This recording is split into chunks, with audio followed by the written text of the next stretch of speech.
Shabbat Shalom, Vechodesh Tov, Veshem Hashem, Naaseh, Venatzliach, Be'ezrat Hashem, un shiur aujourd'hui qui sera dédié pour l'Askara de Yohan Shalom Ben Chaim pour le 25 avril, mais ce sera Shabbat le 25, donc on le fera aujourd'hui, un jour à l'avance, c'est encore plus parfait pour lui, Be'ezrat Hashem, Ruach Hashem Tenachanu Began Eden Elyon, Vechol Ashorvim Imo, Bichlal Arachami Vaselechot, Vechen Yehi Ratzon, Venomar, Amen. On est vendredi 24 avril, le 30 Rosh Chodesh Iyar. Donc c'est un très très bon jour, un jour avec beaucoup de ségoulottes, beaucoup de bonnes nouvelles pour nous tous. Be'ezrat Hashem, c'est le mois de la Refoua pour nous tous. C'est le mois où Akadosh Baruch Hu vient particulièrement pour nous relever spirituellement et Be'ezrat Hashem au niveau de notre santé. Ani Hashem Rofecha. On parlera aujourd'hui un peu de la paracha de la semaine et puis on fera un deuxième shiur tout de suite après Be'ezrat Hashem sur Pirkei Avot. Donc un mamar maintenant sur la paracha. Juste un instant, je vais essayer de mettre ça en silence. Voilà. Be'ezrat Hashem Barach. Qu'est-ce que tu me disais? C'est l'Askara de ces 1 an. C'est la skara donc de ces 1 an aujourd'hui, Nachon Meod.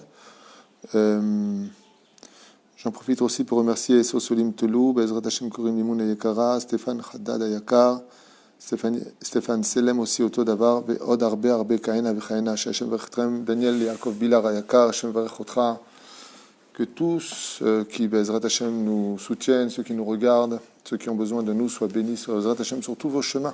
Sans plus tarder, on parlera de la paracha de la semaine. Il y a 2 parachiotes. Paracha de Shmini, de Tazria, et la paracha de Metzora. Alors, on va dire comme ça, Be'ezrat Hashem, un Mahamar sur la paracha de Tazria, bien entendu pour l'élévation de tous les morts d'Israël, et en même temps pour la Refoua Shlema de tous les malades d'Israël, une bonne parnassa pour vous tous, beaucoup de bonheur, beaucoup de bonnes nouvelles, Be'ezrat Hashem, et une grande Géoula Shlema pour nous tous, même si elle tarde à venir, on sait qu'elle arrivera tôt ou tard. Alors, je vais prendre un verset de Tazria, et on va prendre un verset Bli Neder de Metzora, pour pouvoir un peu le développer. Quand on ouvre la paracha de la semaine, on sait que la majeure partie des 2 parachiotes, même la paracha de Tazria, qui parle au début de la femme qui ensemence en premier et qui aura un garçon, d'un coup on nous lance une mitzvah pour elle, qui demande réflexion, même si après le reste de la paracha de Tazria parle essentiellement de la lèpre. Maladie qu'on avait déjà expliqué, une maladie spirituelle qui n'est pas dépendante du médecin. Le médecin ne peut rien faire pour soigner de la lèpre. C'est uniquement dépendant du Kohen qui définira si oui ou non la personne est devenue Tahor ou est devenue Tamé. Le récap de tout cela, c'est-à-dire que ce qui englobe ces 2 parachutes, c'est un même et unique but. Lequel? Celui du Lashon Hara ou celui du Motzi Shemra. Les Chachamim disent, on ne dit pas Metzora, celui qui est lépreux, mais Motzi Shemra, celui qui fait un mauvais nom à l'autre. Parce que les gens, et tout le monde sans exception pratiquement, ne réalisent pas la gravité extrême de parler du mal ou de parler de façon péjorative de l'un et de l'autre. Très souvent, on le fait sous l'égide des nerfs, parce qu'on a subi une injustice, parce qu'on en a ras-le-bol, et on se permet d'ouvrir notre bouche très très facilement. Et résultat des courses, cela nous amène à un confinement, le fait d'avoir de nous isoler parce que, on a isolé une personne. Quand on dit du mal d'une personne, on l'isole, on se méfie de lui maintenant, et quelque part, on prend du recul. Et si vraiment il y avait lieu de se méfier de lui, si vraiment c'était une personne qui était nuisible, les Chachamim nous annoncent que dans le domaine du Lashon Hara, étant donné qu'on veut prévenir les autres d'une situation dramatique d'une personne infréquentable, la relation toxique, on a le droit de prévenir. Mais à une condition, c'est que le Beddin ait donné cette autorisation. On ne peut pas nous-mêmes, sans l'avis d'un rave compétent dans ce domaine, se permettre de dire telle et telle chose ou telle et telle personne. C'est pour ça que le mieux, dans l'absolu, c'est de se taire. Le mieux, c'est de ne parler de personne. Azov oti, laisse-moi tranquille. Pourquoi? Parce que très souvent, même quand ce que l'on dit est des vérités, il arrive que la personne qui est agie, était dans une mauvaise période de sa vie, était dans une situation où, ce qu'il a fait, c'est pas bien, mais c'est pas lui. C'est-à-dire que ce n'est pas une habitude, ce n'est pas le personnage, ce n'est pas sa nature. Mais par contre, si on tombe sur des gens qui sont voleurs de nature et qui sont récidivistes à maintes et maintes reprises, alors dans ce cas-là, on fait une shelat racham, et est-ce qu'on a le droit de prévenir ou pas les employeurs, ou est-ce qu'on a le droit de prévenir les personnes qui le fréquentent, faites attention, il a mauvaise réputation dans ce domaine ou pas. La reine, il y a ce qu'on appelle la tsaraat, on va prendre la personne, on va l'isoler dans une maison pour lui faire subir ce qu'il a fait subir, en d'autres termes, pour qu'il réalise plus exactement la gravité de cette haine qu'il a eue, parce que ça s'appelle de la haine gratuite. Parce que dans l'absolu, quand on vient et qu'on parle des gens, si on s'arrêtait un instant et qu'on se disait, on se disait, mais qu'est-ce que j'ai à gagner de le dire? Ben, ça m'a fait du bien parce que, voilà, c'est gratuit. C'est ce qu'on appelle la haine gratuite. On dit que le temple a été détruit à cause de la haine gratuite, et en même temps on dit que c'est à cause du lashon hara. Décide. Bien, c'est l'un qui a provoqué l'autre. Quand on a de la haine gratuite, on fait du lashon hara. Et quand on aime quelqu'un, même s'il est mauvais, on ne dit pas de lashon hara. Par exemple, est-ce que vous aimeriez qu'on vous dise des vérités en mal de vos enfants? Non. Les gens n'aiment pas entendre du mal de leurs enfants, et pourtant c'est des vérités.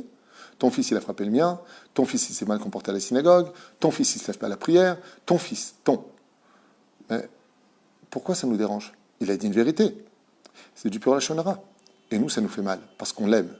Machma que quand on aime quelqu'un, on n'aime pas entendre du mal de lui. On n'aime pas entendre du mal de lui. Laisse-moi, moi je vais m'occuper, mais toi, tu ne dis pas du mal. C'est exactement ce qui se passe dans le ciel. Dieu, il dit, si mes enfants ils font du mal, moi je m'en occupe, je suis le père. Mais vous, entre vous, ne me dites pas du mal de mes enfants.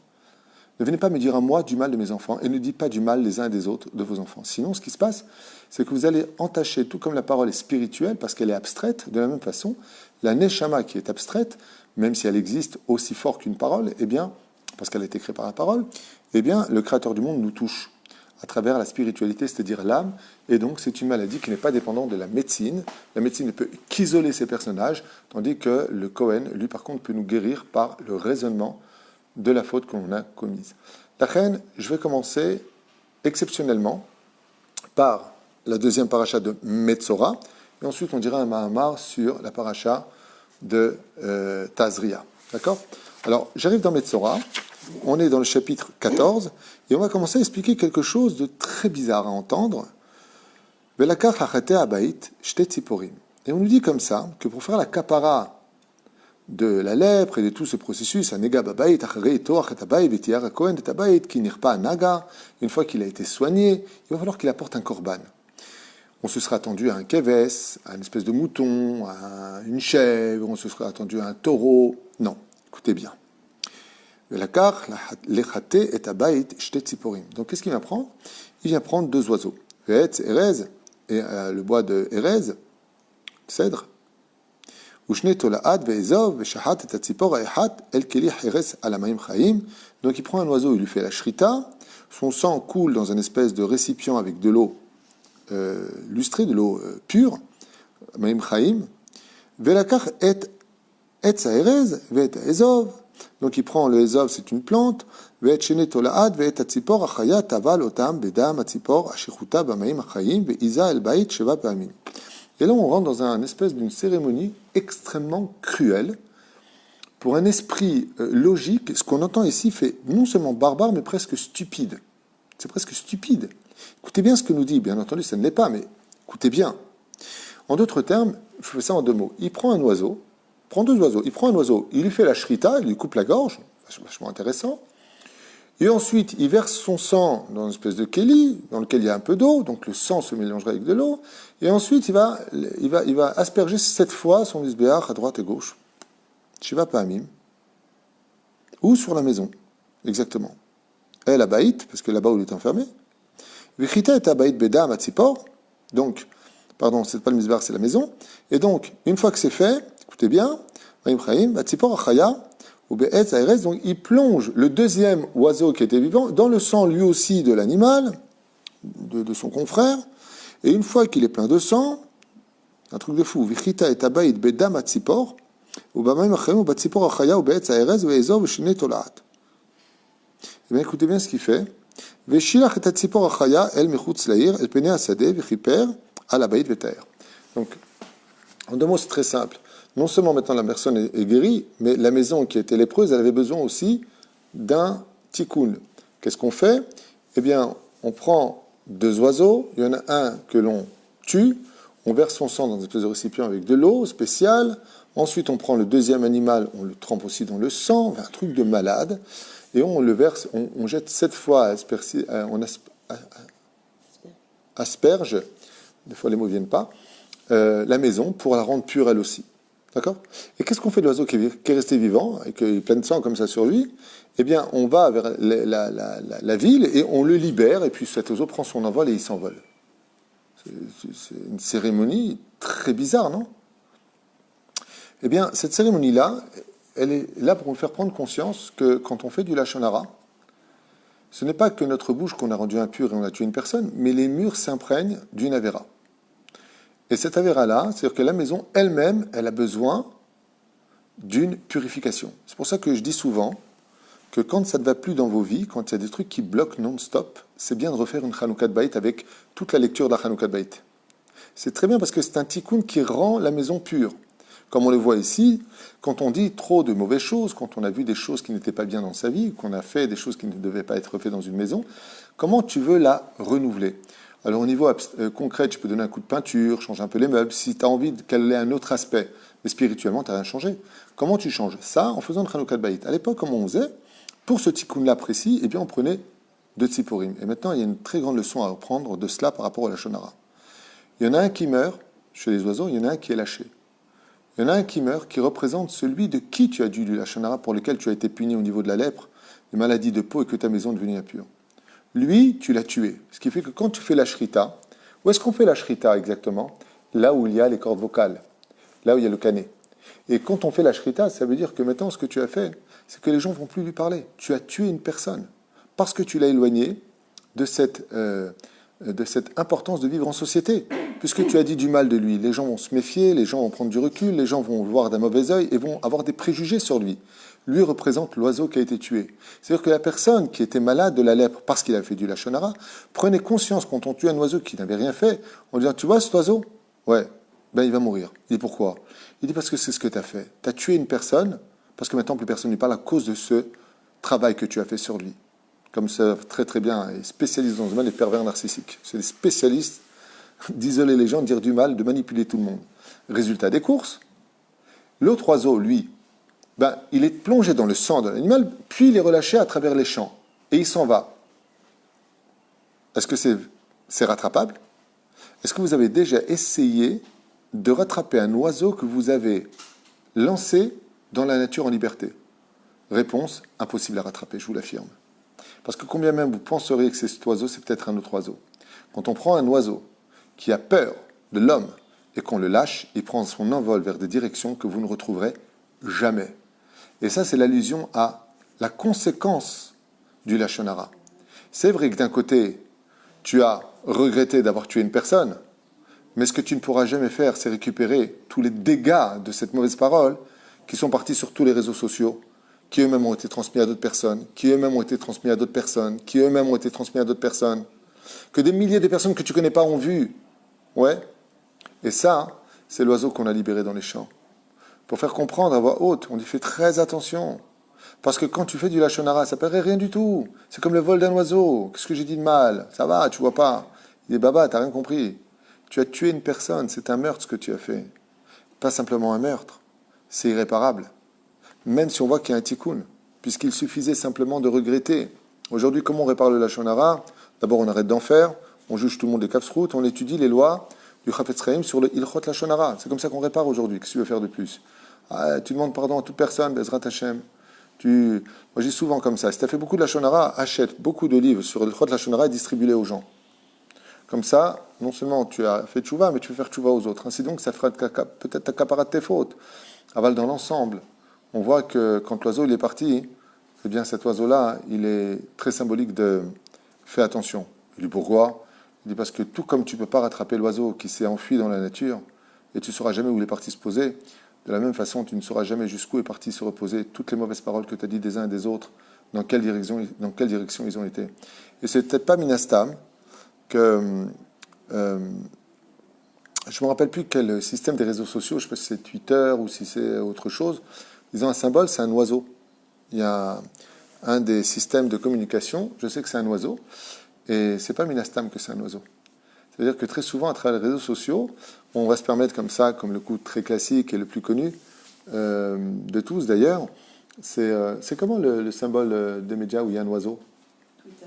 C'est Twitter, donc je ne m'étais pas trompé. Twitter, Et pourquoi c'est un oiseau? Vous savez que Apple, c'est la pomme, la faute originelle, selon la chrétienté où c'était une pomme. Bien entendu, c'était pas une pomme pour la Torah, mais la pomme qui est croquée. Et bizarrement, Twitter, c'est en général là où Instagram, tous ces moyens de communication, eh bien, c'est un oiseau. Et pourquoi c'est un oiseau? Eh bien, parce que l'oiseau, quand il prend son envol, on ne sait pas où il est. C'est-à-dire que les paroles qu'on va mettre sur Twitter, par exemple, la fille, elle a cassé avec son copain, et parce que ça existe, il y a des gens qui se fréquentent en tant que copain-copine, ce qui paraît. Donc, il y a des gens comme ça, c'est mon copain, tu comprends, et tout ça. On fait des bêtises, ou on n'en fait pas, peu importe. Et puis ça casse parce que le mec, il lui a dit, une fois qu'il avait ce qu'il a voulu, écoute, t'es trop bien pour moi, tu vois, je vais pas te faire de mal, tu mérites mieux. Une fois qu'il a eu ce qu'il voulait, bien sûr. Hein. Avant, c'était ma vie, t'es mon doura alianet, et tout ce que tu veux. Et donc, qu'est-ce que va faire la femme? Eh bien, dans un coup de nerf, elle va prendre Twitter et vous savez pas qui il est, voilà ce qu'il m'a fait, faites attention à lui, et patati patata. Alors que le mec, sauf s'est rendu compte qu'il a eu tort et qu'il a peut-être fait tchouva, ou pire encore, qu'il t'a demandé de te donner à lui. Ça veut dire que tu as aussi une part de responsabilité. Tu es tombé dans le piège, peut-être, mais en tout cas, tu n'avais pas un couteau sous la gorge. Donc, qui a dit que ce que tu as fait, c'était bien? En attendant, ce qui se passe, c'est qu'au bout d'un certain temps, la fille rencontre quelqu'un d'autre. Elle est très contente d'avoir rompu avec son premier ami, mais pendant que tout ça se passe, et que même pire que tout, le pire c'est qu'ils redeviennent des copains-copines, ouais, le mal a été fait. L'oiseau a pris son enveloppe avec les messages et puis il est parti vers toutes sortes de maisons qu'on ne retrouvera jamais. Donc ça, c'était le côté de la paracha de la semaine sur la paracha de Metzora qui nous fait comprendre la gravité extrême de ce qu'on pouvait retenir de la Metzora, Motzi Shemra, qui est extrêmement grave. Et il est évident que notre génération est plus touchée que toutes les autres époques. On n'a jamais vu de système médiatique aussi rapide, aussi efficace que ce que l'on vit. Et donc, c'est à double tranchant. D'un côté, comme l'avait dit une femme en intervenant, en disant « Heureusement qu'il y a les réseaux sociaux, heureusement qu'il y a les informations ». C'est vrai, si c'est pris à bon escient, si on en fait du bien. C'est évident qu'aujourd'hui, pour divulguer la Torah, tic-tac, c'est magnifique. Quelqu'un qui fait un très bon cours, qui sait bien parler, il peut avoir 10, 15, 20, 30, 40 000 personnes qui puissent le regarder en direct. C'est magnifique. Même à l'époque du Beth Amikdash, on n'arrivait pas à réunir autant de monde. C'est quand même impressionnant.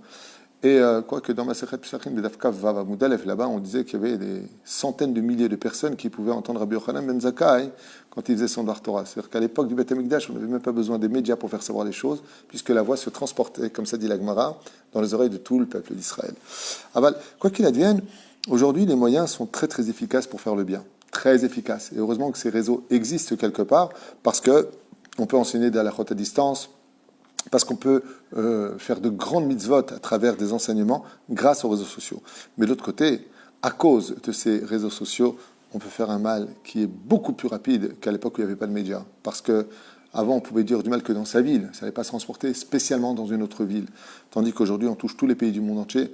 Et c'est pour cela que notre tikkun, le plus important aujourd'hui, c'est la teshuva des médias. C'est-à-dire la teshuva de fais attention à ce que tu mets sur YouTube, fais attention à ce que tu mets sur Twitter, sur Instagram, ou Pique Collegram, j'en sais rien, moi, tous ces trucs-là. Parce que c'est pas moi qui m'en occupe ici.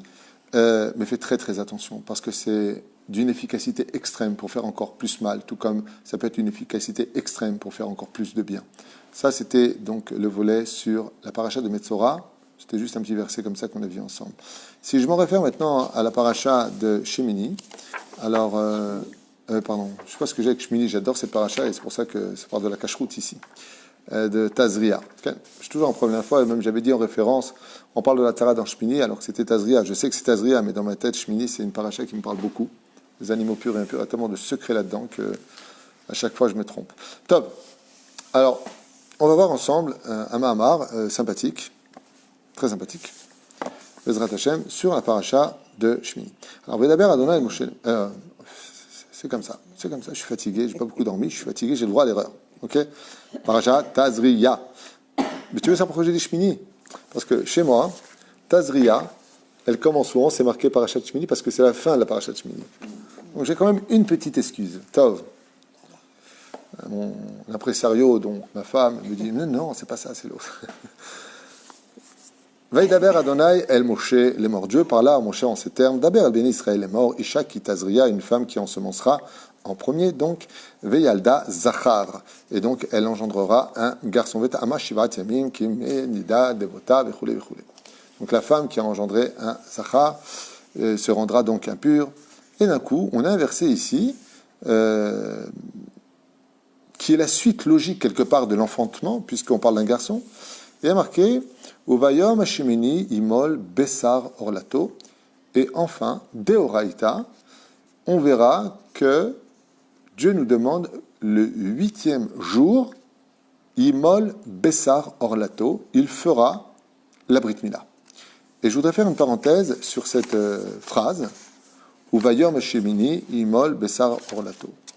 Au sage de nous dire comme cela, comme l'expliquait le Rav Metzger, l'ancien grand rabbin d'Israël Ashkenaz, le 8e jour, donc, on fera la Brit Mila. Alors, on va voir deux choses ensemble à propos de la Brit Mila. Petit 1, quand est-ce qu'on peut faire la Brit Mila? Petit 2, pourquoi Dafka au 8e jour et pas au 7e ou au 9e jour ou au 5e jour? Ou pourquoi pas le jour de la naissance même? Manienne, vous savez qu'on fait tout de suite des piqûres dès que l'enfant sort du ventre de sa mère. Alors pourquoi on ne fait pas la Brit Mila sur place?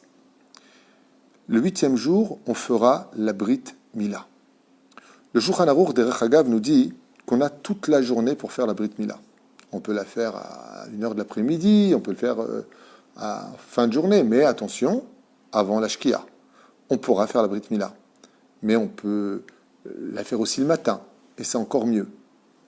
Bamed Varim Amorim. Pourquoi Dafka le Yom Shmini? Alors on dit comme ça. Dans le Shulchan Aruch, il y en a qui disent, et qui expliquent, Zrizim Makdimim la mitzvot. Les gens empressés, amoureux de la Torah et des mitzvot, s'empresseront toujours de la faire le plus tôt possible. Comme qui? Comme Avraham Avinu, duquel, quand Dieu lui demanda de sacrifier son fils, Vayashkem Avraham Baboker, Vayahavosh et Chamoro, il s'est levé Avraham très tôt le matin pour aller atteler son âne et partir avec Yitzhak et ses deux serviteurs pour la Kedat Yitzhak. Ce qui fait que même si on sait que le temps de la Brit Mila, on doit le faire le 8e jour, on n'a pas dit l'heure.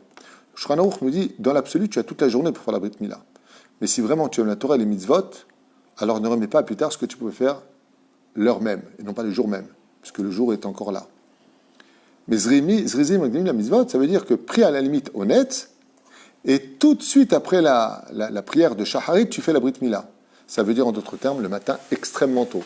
Seulement, cela n'arrange pas tout le monde, car on a besoin d'avoir tonton, mamie, pépé, tout le monde vient, et tout le monde ne peut pas venir à des heures extrêmement tôt. À 7 heures du matin, Brit Mila, il faut être assez préparé, et c'est une Brit Mila, donc on a besoin en général de se maquiller pour les femmes, de se préparer pour les hommes. Mais la reine, malgré tout, celui qui est empressé, il est préférable de le faire le matin, tout de suite après la prière, c'est le mieux, mais s'il veut le faire l'après-midi, il le pourra aussi. D'accord? Et d'ailleurs, une question qui se pose. Pourquoi tu viens que tu me dis ici, Bayom Hashmini Imol Bessar Orlato, alors qu'Avraham Avinu a été le premier homme à se circoncire sur l'ordre divin? Dieu demande à Abraham de faire la Brit Mila. Dans les 10 épreuves d'Abraham, eh bien, vers la fin de ces épreuves, Dieu lui demande de pratiquer la Brit Mila. Et bizarrement, Avraham Avinu, qui est quelqu'un qui est zariz pour la Torah et les mitzvot, c'est-à-dire quelqu'un qui est empressé, dès que Dieu lui demande quelque chose, il dit tout de suite, Vayomer Hineni, me voici tout de suite, j'attends pas une seconde, quand il faut servir Dieu, je cours. Avraham Avinu, Dafka, le jour de la Brit Mila, nos sages nous disent que Avraham l'a fait, Dafka, en plein après-midi, quand le soleil était à son zénith. Et là, on pose une question, on dit, hey, mais si on doit faire la Brit Mila, Beyom Hashmini, d'accord, mais si on doit faire la Brit Mila le plus tôt possible, pourquoi est-ce que le père de la nation juive a fait la Brit Mila bien après le lever du soleil? Et voilà ce que nous disent les Chachamim. Lama. Car il devait attendre que tout le monde soit là pour lancer un message de pureté universelle et pour toutes les générations. Ça veut dire quoi? Ça veut dire qu'Abraham est le premier homme à qui Dieu lui demande la Brit Mila. Ça veut pas dire qu'avant, Shem, il n'avait pas la Brit. Noach, il n'avait pas la Brit. Ça n'a rien à voir avec ça. Ils avaient la Brit. Mais de façon officieuse, dans le texte de la Torah, on découvre qu'Abraham reçoit ordre de Dieu de faire la Brit Mila. Et comme il sait qu'Abraham, que tout ce qu'il fait est pour toutes les générations, et qu'Abraham est un peu le père de toutes les nations du monde, c'est pour ça qu'il est accepté chez les musulmans, Ibrahim, chez les chrétiens, Abraham, chez nous, Abraham en français, Avraham pour nous les Hébreux, eh bien, il savait que son message était universel, et donc il devait attendre que tout le monde puisse se réunir, et donc attendait que le soleil soit à son zénith pour être certain que tout le monde se soit levé, qu'il ait le temps de venir entendre à voix haute qu'Abraham a reçu un ordre de Dieu de faire la Brit Mila. Tandis qu'à l'échelle du peuple d'Israël, c'est une mitzvah pratique, c'est une mitzvah personnelle que Dieu demande à chaque juif. Donc on n'est pas obligé d'attendre que tout le monde soit présent, que tout le monde vienne. C'est pour ça d'ailleurs qu'on n'invite jamais une Brit Mila. N'oubliez pas ce détail. Ne dites pas et n'envoyez pas de faire part. Je vous invite à ma Brit. On n'invite pas pour une Brit Mila parce que comme Eliyahu Hanavi vient à la Brit Mila, si vous avez invité qui ne vient pas, c'est une offense pour Eliyahu Hanavi. Donc on prévient de la Brit Mila. Nous serions honorés de votre présence.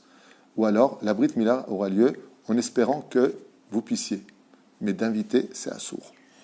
Velachen, comme vous l'avez bien compris, Avraham Avinu est le symbole de la Brit Mila. Et en tant que symbole de la Brit Mila, eh bien, il se devait d'attendre pour la mitzvah d'enseigner la valeur extraordinaire de la Brit Mila.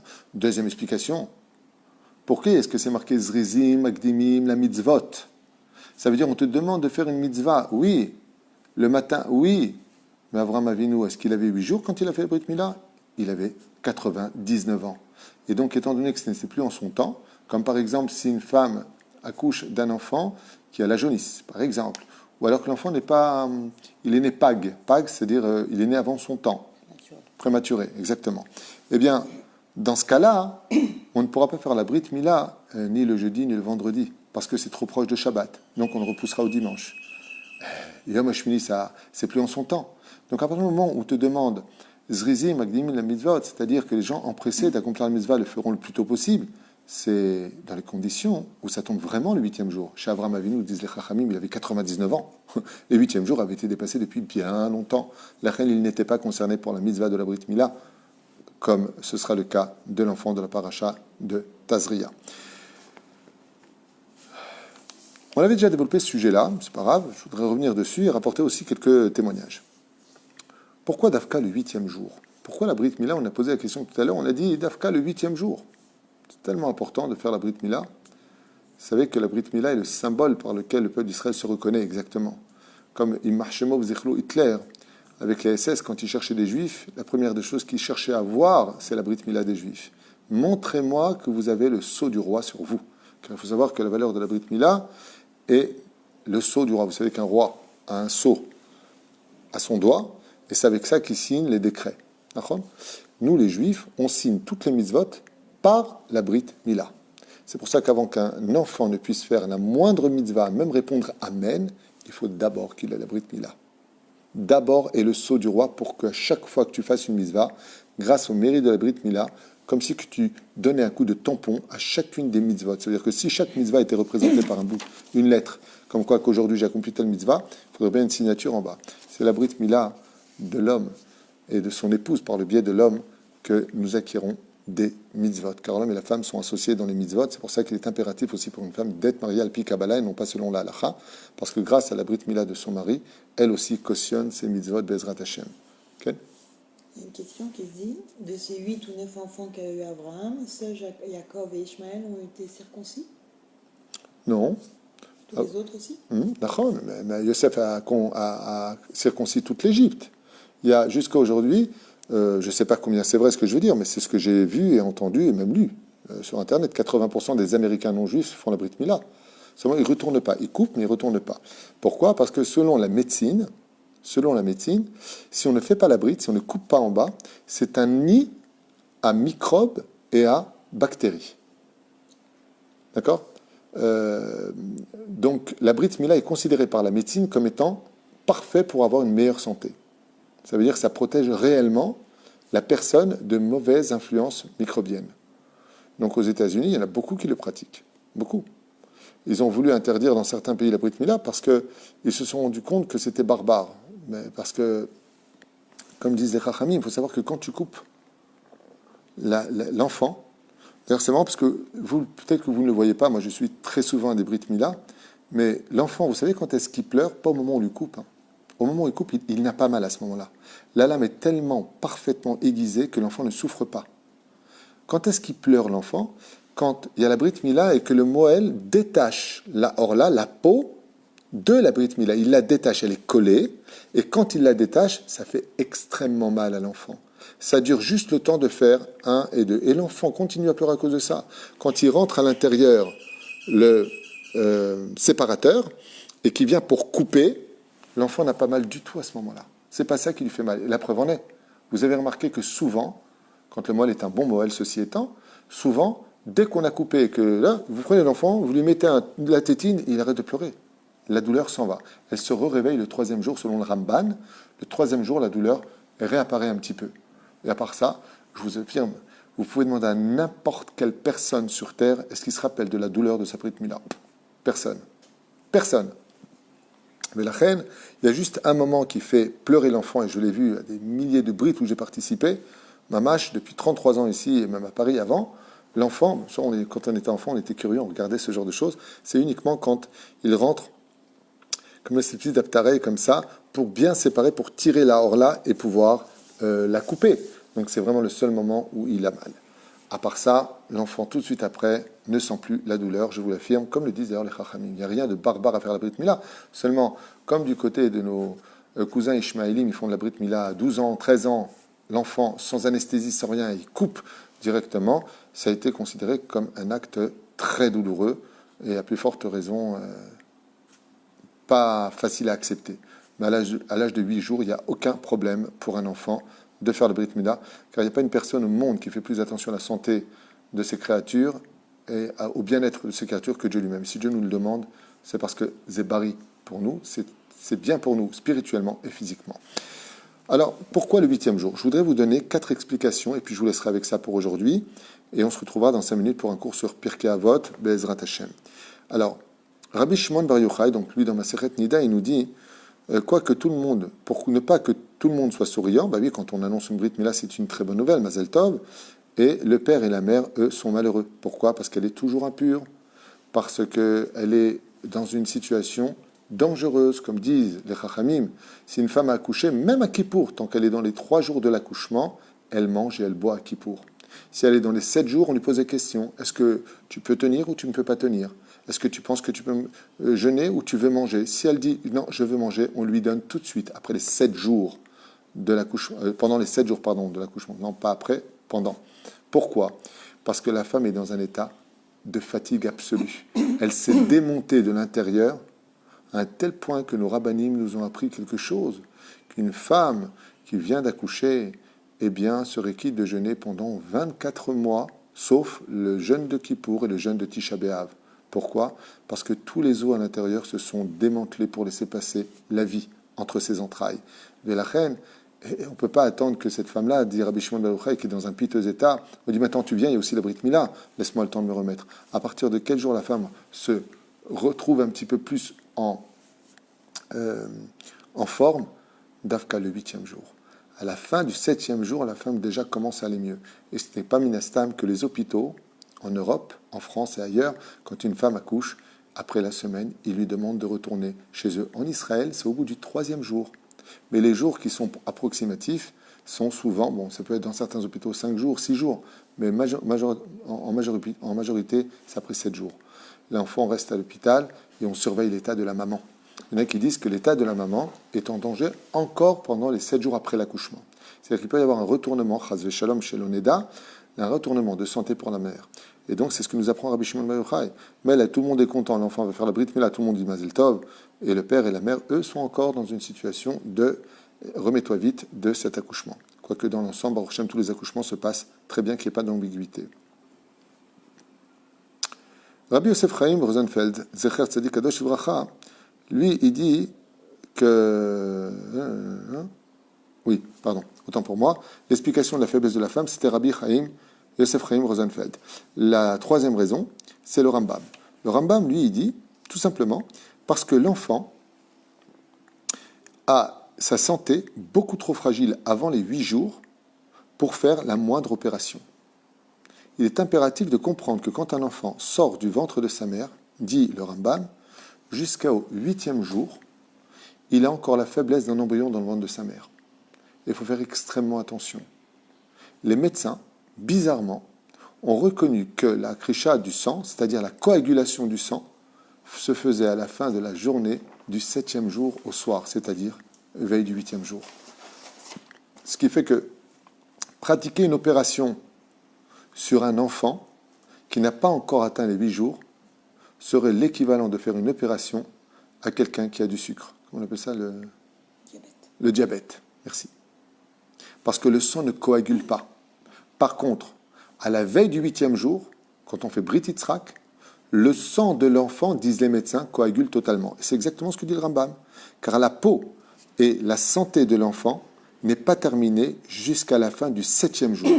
Et donc, le 8e jour, Be'ezrat Hashem, il pourra pratiquer la Brit Mila, car son sang va vite coaguler et sa peau est déjà, au niveau des molécules, totalement prête à se refermer. Explication du Rav Ovadia Yosef, et je finirai avec ça. Pourquoi le Rav Ovadia Yosef, il dit qu'à le 8e jour et pas avant? Il dit tout simplement, parce qu'on sait tous que l'enfant dans le ventre de sa mère apprend la Torah avec l'ange Gabriel, et qu'il va apprendre toute la Torah écrite, la Torah orale, comme vous avez compris, tous les livres qui existent, on les lui apprend dans le ventre de sa mère pendant 9 mois. Un enfant ne s'ennuie pas du tout dans le ventre de sa mère. Et juste avant de sortir, l'ange Gabriel, à ce qui paraît, lui donne un coup ici, juste au-dessus de la lèvre supérieure, pour lui faire oublier toute la Torah qu'il a appris. Et il voit même sa vie. Et on lui explique son tikkun. On lui explique ce que Dieu attend de lui. Et dans un éveil parfait, la neshama de cet enfant dans le ventre de sa mère réagit en disant « Je jure de réussir ma mission, je jure de respecter la Torah et les mitzvot et d'être shomer Shabbat ». Combien de fois il jure? Il jure 2 fois. Par 2 fois, il viendra jurer qu'il restera fidèle à la Torah et les mitzvot. Seulement, nos sages nous disent qu'il n'y a pas un jour de deuil plus grand au monde que celui qui n'étudie pas la Torah, ou pire encore, qui a oublié sa Torah. Et étant donné que l'enfant lui-même, le bébé, porte le deuil pendant 7 jours, parce que juste avant, pendant 9 mois, il avait toute la Torah en lui, et maintenant qu'il est sorti du ventre de sa mère, on lui a fait oublier toute la Torah. Il dit, c'est l'enfant qui est en deuil. Et de quoi il est en deuil? Il dit, l'enfant, il est en deuil de l'étude de la Torah qu'il a appris dans le ventre de sa mère. Et combien de jours on s'assoit en deuil? 7 jours. Donc le 8e, il pourra commencer le processus de se souvenir de toute la Torah, par commencer par la mitzvah qui concerne les 13 alliances reliées à Dieu, la Brit Mila. On est obligé en réalité d'attendre que l'enfant finisse le deuil de sa Torah qui a été oubliée, pour pouvoir lui dire maintenant, Mazal Tov, commence le processus de retrouver la Torah qui était en toi. En d'autres termes, dit le Rav Ovadia Yosef, quand un juif fait teshuva et qu'il se met enfin à étudier la Torah, ce n'est pas une Torah qui vient de l'extérieur, qui pénètre son intérieur, mais c'est tout simplement son intérieur qui se réveille à la Torah extérieure. C'est-à-dire que cette Torah est déjà en lui, il suffit simplement de revenir sur ses études pour réveiller en soi cette identité que nous avions depuis la naissance, Be'ezrat Hashem et la conception de nos âmes. Voilà, 4 explications sur pourquoi Bayom, Hashmini, Imol, Bessar, Orlato. Shabbat Shalom Vorach, Chodesh Tov et Sameach. Le shiur, comme je l'ai dit, était pour l'élévation de l'âme des 12 mois. Beshem Atov, Ayakar, Vadagul, Yohan, Shalom, Ben Chaim, Zichrono, Livracha. Ruach Hashem, Tenachen, Began Eden, Lyon, Vechol Ashurvim, Mimo, ainsi que tous les autres, Be'ezrat Hashem, qui nous écoutent. À bientôt. Et chez Niske, Bezrat Hashem, de très très très bonnes nouvelles pour nous tous. Amen, amen.